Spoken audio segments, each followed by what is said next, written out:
नमस्कार, स्वागत है आप सभी का एबी स्टार न्यूज में और मैं हूं आपके साथ जुबैर चौधरी। वक्त तो चला है देश लाइव का, जहां सबसे पहले बात करेंगे महाराष्ट्र में मचे पॉलिटिकल ड्रामे की। महाराष्ट्र में पॉलिटिकल ड्रामा अभी भी चल रहा है। इस बीच संजय राउत बागी विधायकों को तीखे बोल बोल रहे हैं। महाराष्ट्र में जारी सियासी संकट के बीच शिवसेना नेता संजय राउत ने अपने पुराने विवादित बयान पर सफाई दी है। उन्होंने कहा है कि आत्मा और ज़मीर मरने की बात कही गई थी। सोमवार की सुबह प्रेस कॉन्फ्रेंस करते हुए शिवसेना के राज्यसभा सांसद ने कहा कि पार्टी से भागने वालों का ज़मीर मर चुका है। इससे पहले संजय राउत ने आपत्तिजनक बयान देते हुए कहा था कि गुवाहाटी में 40 विधायकों की बॉडी मुंबई आएगी। इसके बाद अब इस बयान को लेकर उन्होंने सफाई दी है। उन्होंने कहा है कि जो 40 विधायक गुवाहाटी में हैं उनकी आत्मा मर चुकी है, वो जिंदा लाश की तरह हैं। शिवसेना नेता संजय राउत ने कहा कि अभी हमने गुलाब राव पाटिल का वीडियो ट्वीट किया है। गुलाब राव पाटिल ने अपना बाप बदल लिया है। पार्टी से भागने वालों का ज़मीर मर चुका है। हम लोग कभी भी अपना बाप नहीं बदलते हैं। राउत ने आगे कहा कि आपके पास 50 एमएलए की ताकत है और आप गुवाहाटी में क्यों बैठे हो? आप अपनी ताकत महाराष्ट्र आकर दिखा सकते हैं। मैंने किसी की भावनाओं को ठेस नहीं पहुंचाया है। उन्होंने आगे कहा कि बीजेपी ने पीडीपी के साथ सरकार चलाई है। जो लोग 40 साल पार्टी में रहते हैं और कहीं चले जाते हैं तो समझिए वे लोग जिंदा लाश की तरह हैं। इधर एकनाथ शिंदे के गुट के प्रवक्ता दीपक केसरकर ने संजय राउत पर पलटवार किया। उन्होंने कहा कि बाला साहेब अगर होते तो राउत को पार्टी से निकाल देते। उन्होंने सवाल किया कि आखिर क्यों शिवसेना के विधायकों पर हमले किए जा रहे हैं। केसरकर ने कहा कि संजय राउत को मुर्दों का समर्थन क्यों चाहिए। उन्होंने कहा कि हम आज भी शिवसेना के साथ हैं और उद्धव ठाकरे को अपना नेता मानते हैं, लेकिन जब बात नहीं मानी जाती तो हेड ऑफिस और फैमिली परिवार के सदस्य रूठ जाते हैं। केसरकर ने कहा कि हमारे बलबूते ही विधायक राज्यसभा पहुंचे हैं। हमारा नहीं बल्कि संजय राउत का ज़मीर मर चुका है। इधर शिवसेना के मुख्य पत्र सामना के जरिए जोरदार हमला बोला गया। इसमें बीजेपी के ऊपर खरीद फरोख्त के आरोप लगाए गए। सामना में कहा गया कि वडोदरा में बीजेपी नेता देवेंद्र फडणवीस और बागी नेता एकनाथ शिंदे की एक गुप्त मीटिंग हुई, जिसमें गृह मंत्री अमित शाह भी शामिल थे। इस मीटिंग के तुरंत बाद ही बागी विधायकों को केंद्र सरकार ने Y+ की सुरक्षा प्रदान की। सामने में लिखा गया कि केंद्र को लगता है कि विधायक मतलब मानो लोकतंत्र के आज़ादी के रखवाले हैं, इसलिए उनके बालों को भी नुकसान नहीं पहुंचने दिया जाएगा। असल में ये लोग 50-50 करोड़ रुपए में बेचे गए बैल और बिग बुल हैं। महाराष्ट्र में पिछले एक हफ्ते से चल रहे सियासी ड्रामे के बीच नए समीकरण बनते दिख रहे हैं। अब खबर सामने आ रही है कि शिवसेना का बागी एकनाथ शिंदे गुट और राजनीति के नए विकल्प तलाश रहा है। शिवसेना के नाम पर राजनीति करने वाला शिंदे गुट ठाकरे नाम और हिंदुत्व दोनों को ही नहीं छोड़ना चाहता है। ऐसे में एकनाथ शिंदे गुट के 38 विधायक राज ठाकरे की पार्टी मनसे में शामिल हो सकते हैं। मीडिया रिपोर्ट्स की माने तो एकनाथ शिंदे ने इस मसले पर राज ठाकरे से 2 बार फोन पर बातचीत भी की है। भले ही कहा जा रहा है कि शिंदे ने राज ठाकरे की तबीयत जानने के लिए उन्हें फ़ोन किया था, लेकिन इसकी असली वजह यही बताई जा रही है कि शिंदे गुट मनसे में शामिल होकर राज्य में रणनीति के नए समीकरण गढ़ना चाहता है। गुपचुप हुई मुलाकात में ये सब तय किया गया। रिपोर्ट्स की माने तो शिंदे गुट का मनसे में विलय 2 दिन पहले देवेंद्र फडणवीस ने एकनाथ शिंदे की गुपचुप मुलाकात में ही तय हो गया था। सूत्रों का कहना है कि इस बैठक में देश के गृह मंत्री अमित शाह भी शामिल हुए थे। यही नहीं, नई रणनीति पर चर्चा की गई थी। हालांकि बीजेपी अभी भी शिंदे गुट के मनसे में विलय को लेकर अपनी टिप्पणियां जाहिर नहीं कर रही है। इसकी वजह राज ठाकरे के तेवर बताए जा रहे हैं। रिपोर्ट्स के मुताबिक भले ही एकनाथ शिंदे के पास शिवसेना के 38 बागी विधायकों का समर्थन है, लेकिन नई पार्टी के रूप में उनको मान्यता मिलना आसान नहीं है। ऐसे में शिंदे गुट राष्ट्रपति चुनाव से पहले इस मसले को हल करना चाहते हैं। इसीलिए उसके लिए सबसे आसान यही है कि वह राज ठाकरे की पार्टी मनसे में विलय कर लें। ऐसे में उनके पास ठाकरे का नाम भी बचा रहेगा और हिंदुत्व का एजेंडा भी उनके साथ रहेगा। पर्यटन मंत्री आदित्य ठाकरे ने नया खुलासा किया है। उन्होंने कहा है कि एकनाथ शिंदे को बीते 20 मई को मुख्यमंत्री पद का ऑफर दिया गया था, लेकिन 20 जून को वह बागी हो गए। आदित्य ने एक फिल्म का डायलॉग सुनाते हुए कहा कि हम शरीफ क्या हो गए, दुनिया बदमाश हो गई। शिवसेना को बचाने के लिए हम मर भी जाएंगे तो चलेगा। इसको पलटवार करते हुए एकनाथ शिंदे ने उन पर पलटवार किया। एकनाथ शिंदे ने संजय राउत पर पलटवार किया। उन्होंने कहा कि बाला साहब ठाकरे के हिंदुत्व विचार के लिए और बाला साहेब की शिवसेना को बचाने के लिए हम मर भी जाएंगे तो चलेगा। अगर ऐसा होता है तो हम सब अपने भाग्य को समझेंगे। वह लोग बाला साहब ठाकरे का समर्थन कैसे कर सकते हैं जिनका दाऊद से सीधा संबंध हो। कुल मिलाकर एकनाथ शिंदे ने सीधे तौर पर दाऊद से सीधा संबंध बताने को बताया है, जिन्होंने मुंबई पर बम विस्फोट कर निर्देश मुंबईकरों को मार डाला था। इसके विरोध में उठाया गया यह कदम है। महाराष्ट्र में सियासी संकट के बीच अब ईडी की एंट्री हो गई है। ईडी ने शिवसेना सांसद संजय राउत को सम्मन भेजा है। राउत को कल पूछताछ के लिए बुलाया गया है। बताया जा रहा है कि संजय राउत को यह सम्मन प्रवीण राउत और पात्रा चौल भूमि घोटाले से जुड़े मामलों में भेजा गया है।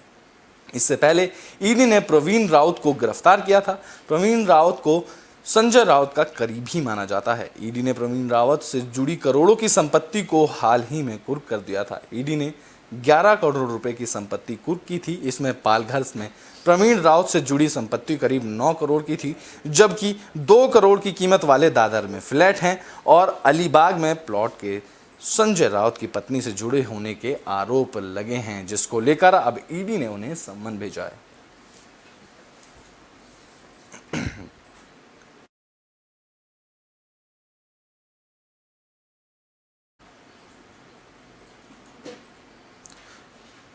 तो यूपी उपचुनाव में मिली हार का ठीकरा अब ओपी राजभर ने अखिलेश पर फोड़ा है। आपको बता दें कि रायपुर और आजमगढ़ में बीजेपी को जीत मिली है और समाजवादी पार्टी को हार मिली है। इस पर ओपी राजभर ने अखिलेश यादव पर हार का ठीकरा फोड़ा है।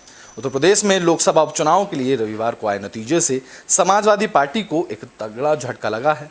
विधानसभा चुनाव में जीत के बाद समाजवादी पार्टी अध्यक्ष अखिलेश यादव के त्यागपत्र से रिक्त हुए आजमगढ़ और पार्टी के महासचिव मोहम्मद आजम खां के पार्टी के इस्तीफे से खाली हुई रामपुर लोकसभा सीटों पर हुए उपचुनाव में बीजेपी को जीत मिली है। आजमगढ़ और रामपुर दोनों सीटों पर हार का ठीकरा समाजवादी पार्टी के सहयोगी सुहेलदेव भारतीय समाज पार्टी के अध्यक्ष ओम प्रकाश राजभर ने समाजवादी पार्टी प्रमुख अखिलेश यादव पर फोड़ा है।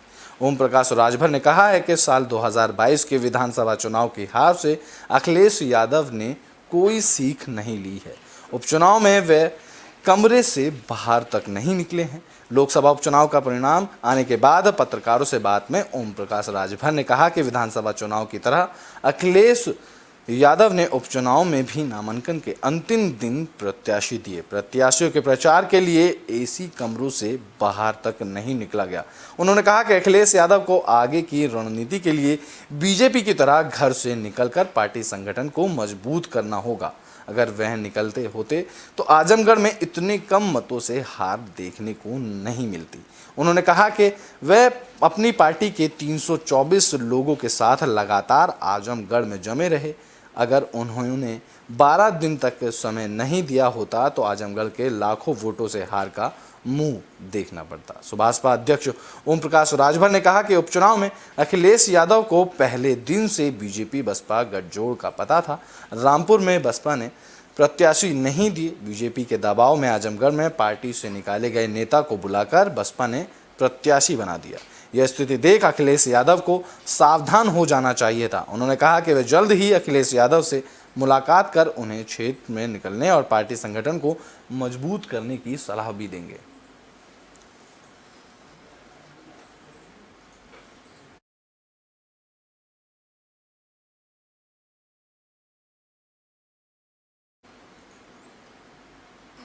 ब्रिटेन में बात अब दिल्ली मेट्रो की कर लेते हैं। दिल्ली मेट्रो की रेड लाइन पर तकनीकी खराबी हुई, जिस वजह से 45 मिनट तक मेट्रो बाधित रही। दिल्ली मेट्रो की रेड लाइन में सोमवार को दिक्कत देखने को मिली, जिसकी वजह से मेट्रो सर्विस करीब 45 मिनट तक बाधित रही। सुबह करीब 8 बजे दिल्ली मेट्रो की तरफ से बताया गया कि रेड लाइन में दिक्कत आई है। फिर 8:45 के करीब इसे सुधार लिया गया।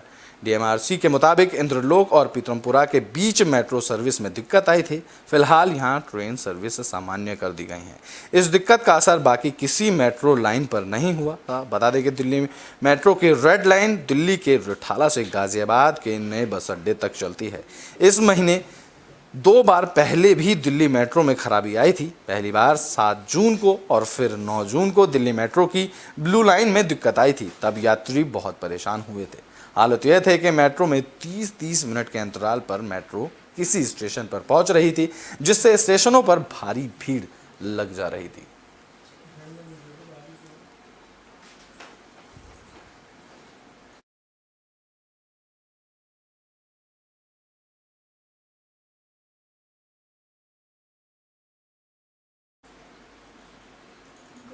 तो बीएसएफ के जवानों ने अमरनाथ यात्रा से पहले आतंकियों की साजिश नाकाम कर दी है। बीएसएफ के जवानों ने एक पाकिस्तानी घुसपैठिए को ढेर कर दिया है।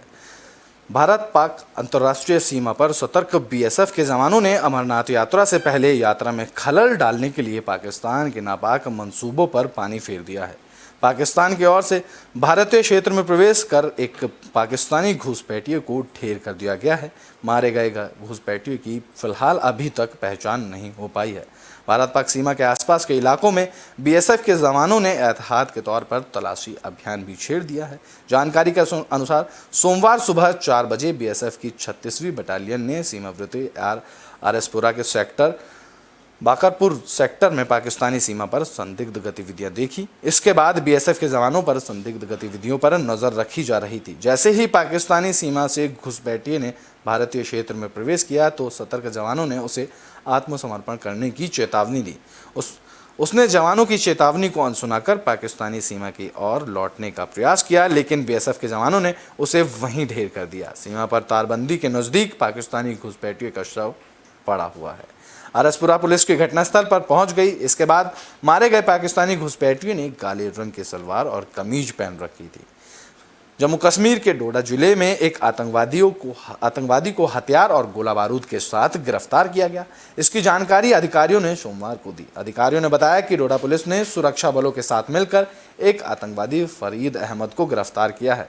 उसके पास से एक चाइनीज पिस्तौल, 2 मैगजीन, 14 कारतूस और एक मोबाइल फोन बरामद किया है। आतंकी कोटी डोडा का निवासी बताया जा रहा है। पुलिस ने कहा कि अमरनाथ यात्रा के चलते सुरक्षा के कड़े इंतजाम किए गए हैं। इसके तहत पुलिस थाना डोडा के एक पुलिस टीम ने शहर के बाहरी इलाकों में नाकाबंदी की है। हथियार और गोला बारूद ले जा रहे युवकों को रोका है। पुलिस ने बताया कि आरोपी को हिरासत में ले लिया गया है। पता चला है कि फरीद अहमद को मार्च के महीने में ही इस संदिग्ध से हथियार और गोला बारूद मिला था और उसे डोडा में पुलिस कर्मियों पर हमला करने का काम भी सौंपा गया था। पुलिस ने कहा कि समय पर इस नापाक साजिश को नाकाम कर दिया गया है और स्थानीय पुलिस ने मामला दर्ज कर इस मामले में जांच शुरू कर दी है।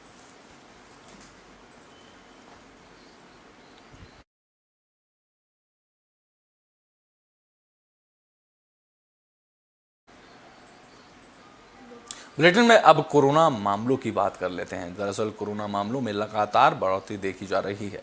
बीते 24 घंटे की अगर बात करें तो बीते 24 घंटे में कोरोना के 17,073 नए मामले सामने आए हैं और कोरोना से 21 लोगों की जान जा चुकी है। देश में कोरोना संक्रमितों की संख्या में बढ़ोतरी एक बार फिर से लोगों की चिंता बढ़ा रही है। स्वास्थ्य मंत्रालय की तरफ से सोमवार के आंकड़ों के अनुसार बीते 24 घंटे में कोरोना के 17,073 नए मामले सामने आए हैं, जो कि कल की तुलना में लगभग 50% अधिक हैं।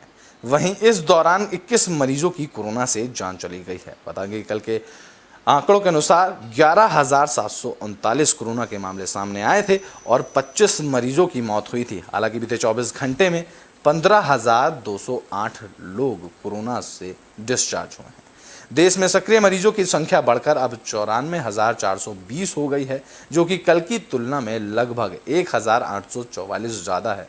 महामारी की शुरुआत से लेकर अब तक कुल 5,25,020 लोगों की मौत हो चुकी है। दिल्ली की बात करें तो दिल्ली में बीते 24 घंटे में कोरोना के 666 नए मामले सामने आए हैं और 6 लोगों की मौत कोरोना से हुई है। वहीं संक्रमण दर 7.8% दर्ज किया गया है।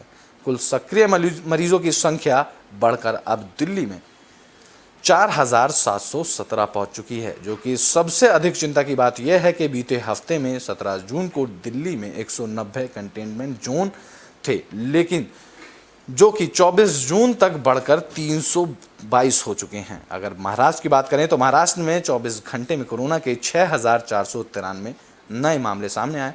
इस दौरान 5 मरीजों की मौत कोरोना के कारण हुई।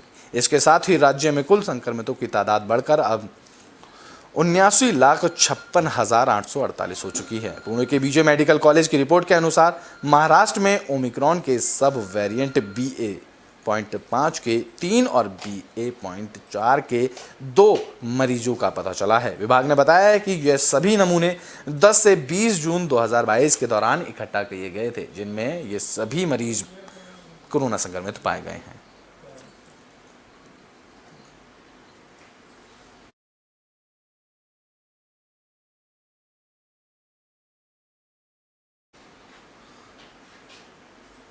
बुलेटिन के आखिरी में बात करते हैं स्पोर्ट्स की, जहां भारत और आयरलैंड के बीच 2 T20 मैच में भारत ने पहला मैच जीत लिया है। आपको बता दें कि भारत ने आयरलैंड को 2 मैचों की T20 सीरीज के पहले मैच में 7 विकेट से हरा दिया है। आयरलैंड ने बारिश के कारण निर्धारित 12 ओवरों में 4 विकेट खोकर 108 रन बनाए। इसके जवाब में भारत ने 16 गेंद रहते हुए भी 9 ओवरों में 3 विकेट गंवाकर 111 रन बनाकर ये मैच जीता। भारत की ओर से ईशान किशन ने 26 रन, तो वहीं सूर्य कुमार ने बिना खाता खोले ही आउट हुए, जिसके बाद दीपक हुड्डा ने नाबाद रहकर 47 रन बनाए और कप्तान हार्दिक पांड्या ने 24 रन की पारी खेली, जिसके बाद दिनेश कार्तिक 5 रन बनाकर नाबाद ही रहे। आयरलैंड की ओर से क्रेग यंग ने 2 विकेट झटके। पहले गेंदबाजी करने उतरी भारत ने पावर प्ले में 3 विकेट गिरा दिए थे, लेकिन ट्रैक्टर और टक्कर के बीच हुई अर्धशतकीय साझेदारी के बदौलत आयरलैंड ने 108 रन के स्कोर तक पहुंचने में कामयाब हासिल की।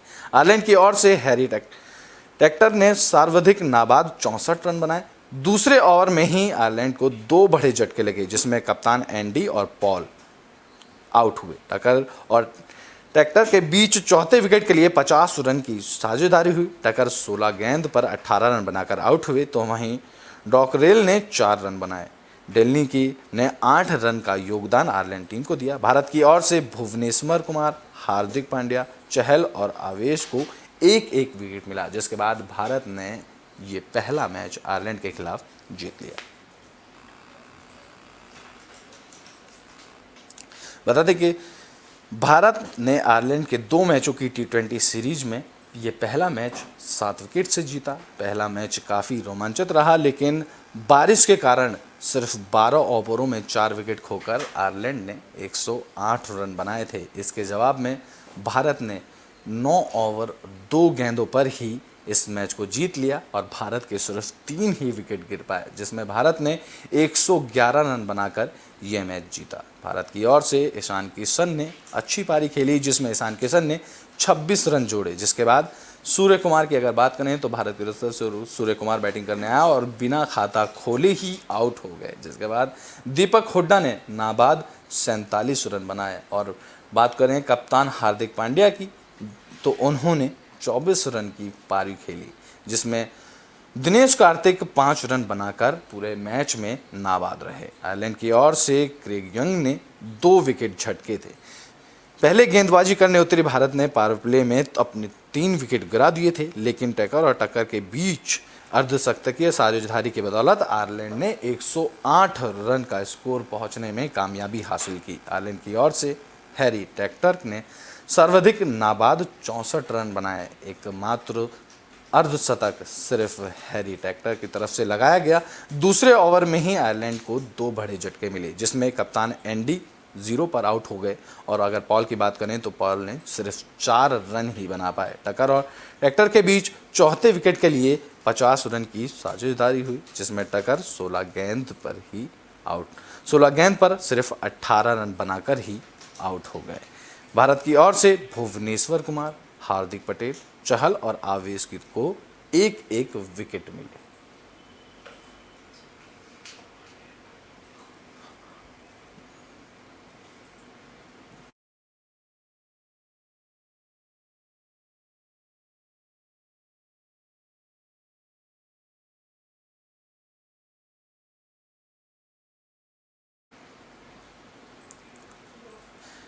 देश लाइव में अभी के लिए बस इतना ही। देश और दुनिया की तमाम खबरों के लिए देखते रहें AB स्टार न्यूज़।